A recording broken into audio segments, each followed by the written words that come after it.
હાલો આજનો મારો દિવસ હજી કામરેજમાં છે. મારા બા આવેલા હતા ને એટલે હું રોકાણીથી. અચ્છા. પણ બા જો ચાલુ વરસાદમાં ના પાડી તોય માનતા નથી. કપડા ધોવાઈ જાય પછી જ બહાર આવીશ, ભલે વરસાદ આવે એમ કે. પછી અમે ત્રણેય લસણ ફોલવા બેહી ગયા અને પછી જે વાસણ નીકળ્યા ઈ હું લઈને બેહી ગઈ. બા બેહે ઈ પેલા, નકર બા વરસાદ આવે તોય ઊભા નથી થતા. તો હું પછી મારે નાવાનો વારો આવ્યો. પછી બાએ મગનું શાક વઘાર્યું, મીઠો લીમડો નાખીને અને મેં રોટલી કરી. પછી બધા જમવા બેઠા અને પછી આ બેણે ચાલુ કર્યું. પછી આ બધાએ ચા બનાવી, ખાંડ ઓછી પડી તો ઉપરથી નાખીને પીવે, બોલો.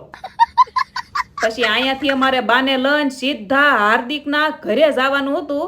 અહીંયા મળી ગયા પ્યારા પ્યારા સબસ્ક્રાઈબર. અહીંયા બાને લઈને આરામ કરવા આવ્યા નહીં. હાર્દિકને 500K પૂરા થયા તો કોંગ્રેચ્યુલેશન્સ કેવા બધા આવેલા હતા. પણ અહીંયા આવ્યા ને વરસાદ રૂકવાનું નામ નથી લેતો. હવે ઘરે કેમ જાવું? પછી છે અમે બધા પલતા પલતા વહી ગયા.